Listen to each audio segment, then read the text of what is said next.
आज हम बात करेंगे हनुमान अवतार माने जाने वाले परम पूज्य श्री नीम करोली बाबा जी की जीवनी के बारे में। नीम करोली बाबा एक ऐसे संत जिनके चमत्कार की कहानियां सुनकर आप हैरान रह जाएंगे।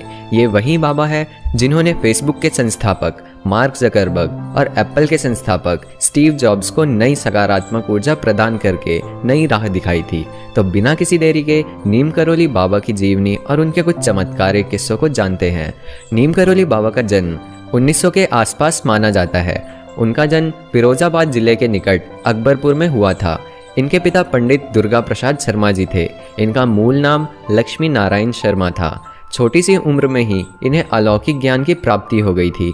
बाबा नीम करोली हनुमान जी के भक्त और अवतार भी माने जाते हैं। इनका विवाह 11 वर्ष की उम्र में ही हो गया था। गृहस्थ जीवन से विचलित होकर इन्होंने शीघ्र ही घर त्याग दिया। फिर काफ़ी समय तक इधर उधर भटकते रहे।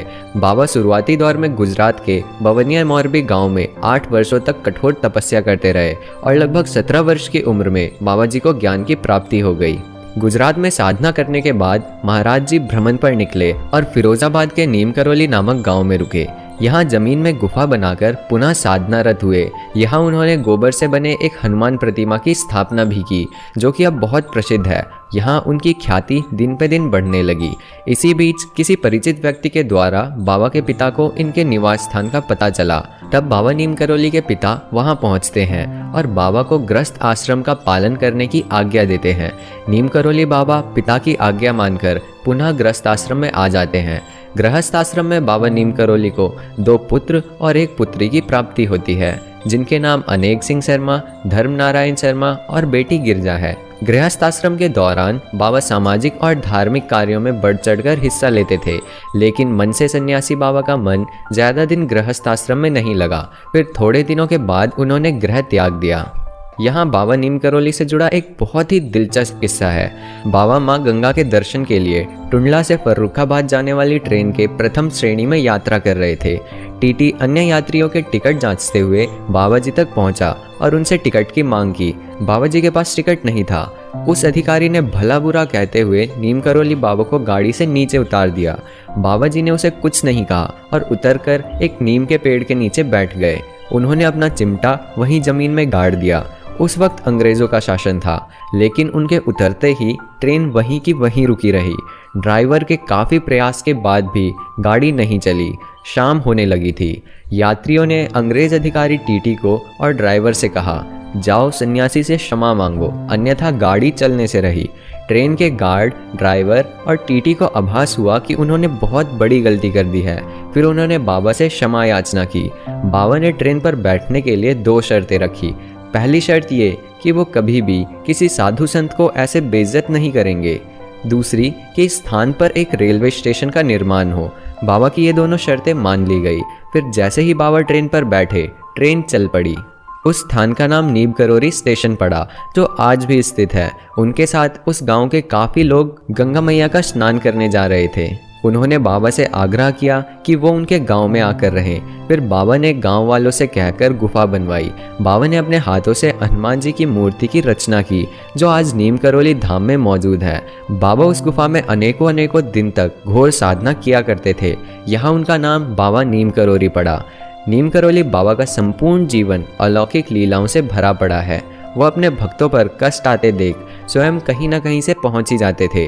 तमाम चमत्कारों में से एक ये है कि भारत और चीन का युद्ध चल रहा था। उसी युद्ध में उनके एक भक्त दंपत्ति का पुत्र भी सीमा पर दुश्मनों से मोर्चा लिए हुए था, जिसे लेकर उनके भक्त दंपत्ति बहुत परेशान थे। अचानक बाबा जी ढलती शाम को उन भक्त दंपत्ति के यहाँ पहुँचते हैं और उनको वहीं रात्रि विश्राम की इच्छा बताते हैं। नीम करोली बाबा बरामदे में ही चरपाई लगवाकर और कंबल ओढ़कर सो जाते हैं। भक्त दंपत्ति के अनुसार पूरी रात बाबा जी के कंबल से करहाने और टन की आवाज़ आती रही। दंपत्ति संकोचवश बाबा जी के पास नहीं जा रहे थे। अगली सुबह बाबा जी ने उठते ही बिस्तर लगे कंबल को गठरी बनाकर उन्हें देते हुए कहा कि इसे खोलना मत और इसको ले जाकर गंगा नदी में प्रवाहित कर देना और तुम्हारा पुत्र 1 महीने बाद आ जाएगा। इतना कहकर बाबा जी वहाँ से तुरंत प्रस्थान कर गए। अब उन दंपत्ति ने कंबल को बिना खोले गंगा में बहा दिया।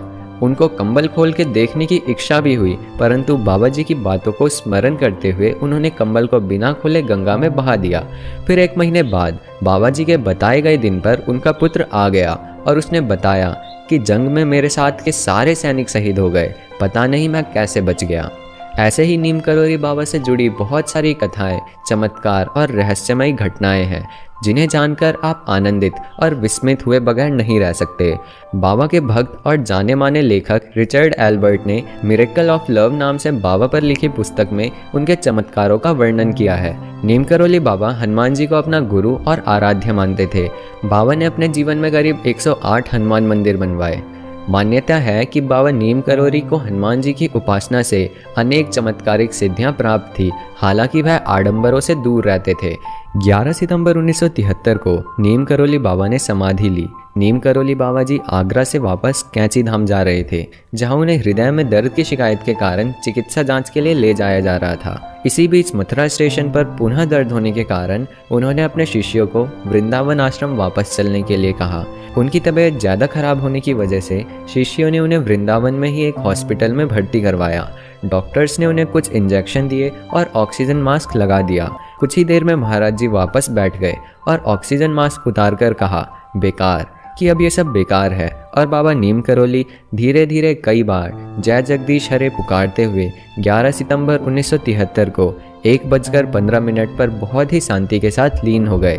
नीम करोली बाबा की महिमा अत्यंत श्रद्धेय और अनुकरणीय है। हिंदू गुरुकुल के आज के इस एपिसोड में बस इतना ही। फिर मिलते हैं नेक्स्ट वीक एक और अनटोल्ड स्टोरी के साथ। नीचे कमेंट बॉक्स में आप नीम करोली बाबा के बारे में क्या सोचते हैं ये बताना ना भूलें।